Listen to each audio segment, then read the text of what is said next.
Let's get salty!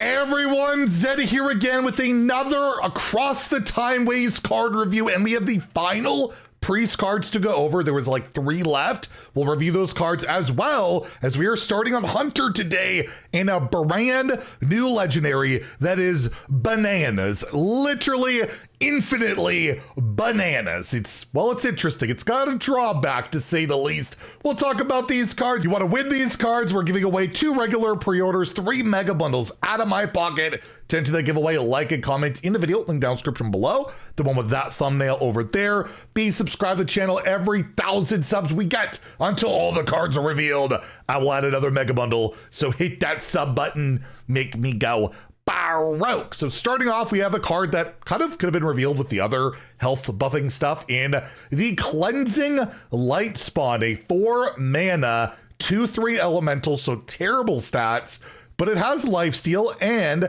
battle cry, deal damage to an enemy minion equal to this minion's health. So if this has been given a bunch of health buffs in hand, like we saw from that package earlier, that could be pretty good. I feel like just +2 health on this is quite nice, right? You're dealing 5, you're getting lifesteal, similar to that old, the Forge card / quick draw that you could also go face that dealt 5. So that card saw fringe play, and this card will be on that level, but only enemy minions if you get it the +2. But anything above that, you're looking at 5, 7, 9. Typically, we're going to be buffing by 2, right? With the way the priest cards work. That could be a ton of healing, which is pretty valuable, and it's a lifesteal minion itself, and if it has a lot of health, it can be hard to remove and give some more healing, and maybe, you know, buff it up in other ways, like we saw, again, with that card that, like, sets the attack and all that to the health, or whatever is the highest, right? So there are some things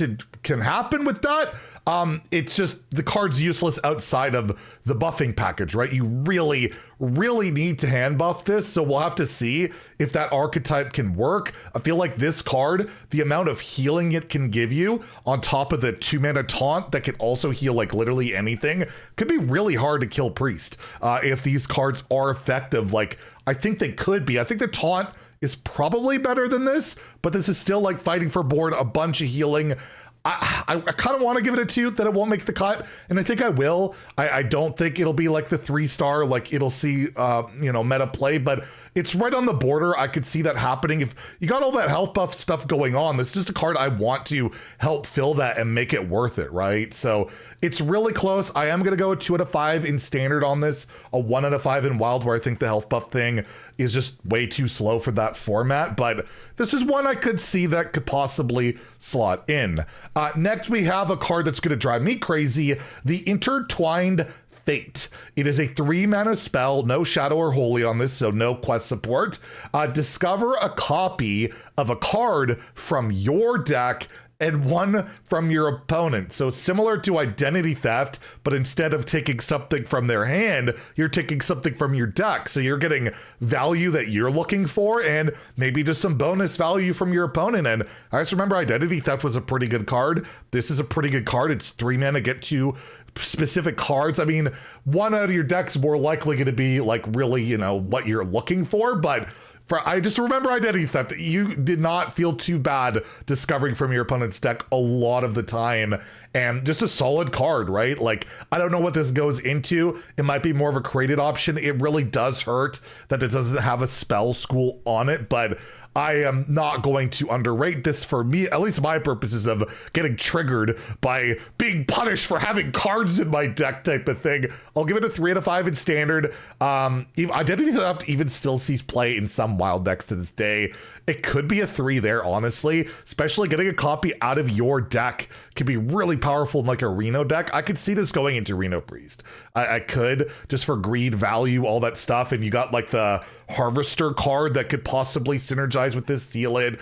Like, you have the whole Burgle thing that goes on pretty heavily in wild. So I'll give it a 3 in both formats. This could see play, and a great pick in Arena too. It's just an all-around pretty good card, and it's just gonna, I get so triggered by these cards, but that's what Priest is supposed to do, right? Piss you off, at least the control variants.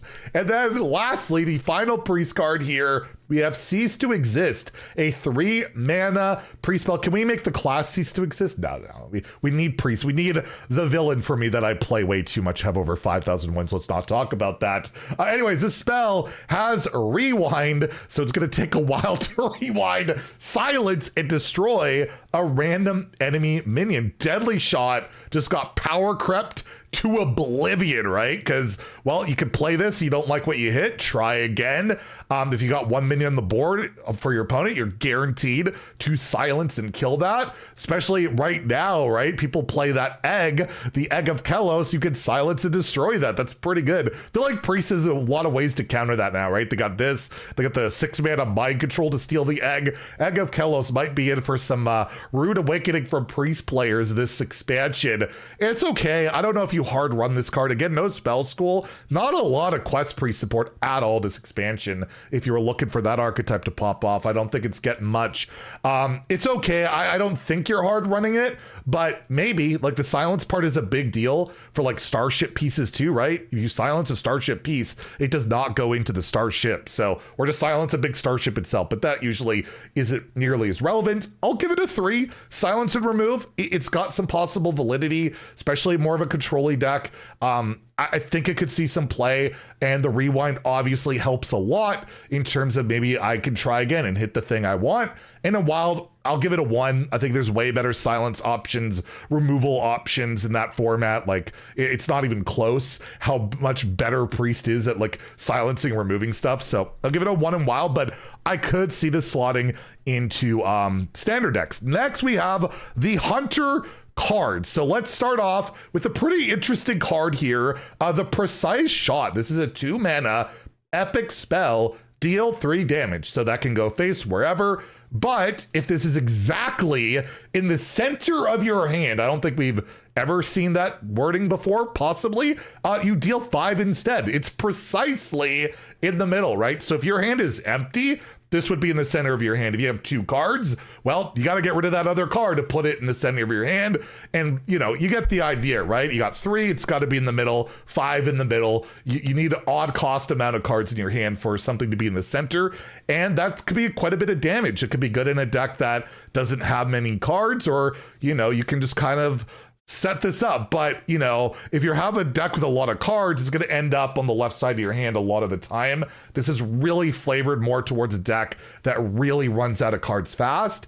And that upside of dealing 5, that's just a lot. Like, this is purely smart, right? You're really looking at aiming this face. This is a throwback to old Face Hunter that actually ran out of cards. There aren't a lot of decks like that right now. Even the current Beast Hunter doesn't really run that low on cards, at least not enough that I feel like you're realistically doing this. And I don't know, they're doing this whole like get rid of cards thing from your hand, as you'll see in Hunter, but I'm not entirely sold on it in modern Hearthstone. I just feel like you rather have cards than maybe a bit of extra burn when there's so much armor gain and healing and stuff out there. I don't know how valuable this is. I'm gonna give it a 1 out of 5 in standard and wild. I just feel like burning your hand, emptying your hand. I feel like 10 years ago, this card would be insane when that was like a real strat. I just don't know if it's going to work this set, but they're going to try and make it work. So yeah, 1 out of 5 in standard and wild. And again, the reason I say that is because, well, we have the Keldore Fletcher, a 1-mana 1/3 minion, premium statted. Your hero power costs 0 while your hand has 3 or less cards. So on average, you're playing this on 1. I guess what's your usual mulligan? You start with 3 cards, you get an extra 1. If you play this on 1, I believe you have a 0-mana hero power, right? You have 3 or less cards, it can be active right away. And then if you just keep having low cards, you can weave in those hero powers. But then you have the disadvantage if you're going second, right? You're second with like, this deck is going to thrive going first for sure, because that way you have 4 cards and the coin. It's not going to work out quite as well unless you burn the coin and play another 1-drop. So there are some possibilities for it. I think it's better than the other card because it's a premium stat of 1-drop, which again can allow you to hero power basically right away. And if you're playing that deck, this effect is probably pretty active. And yeah, 0 mana hero power can be pretty good. So if this like no hand aggressive hunter deck is going to work, this is a card that absolutely can achieve that, can help that happen, because you got to win fast, and getting it 0 mana hero power really fast on a mini that might not be super easy to remove could certainly be helpful. I'll give it a 3 out of 5. I'm not sold on the archetype, but this is a card that could make it happen. For sure, in my opinion. In a wild, maybe Odd Hunter, right? Odd Hunter could try and do that, right?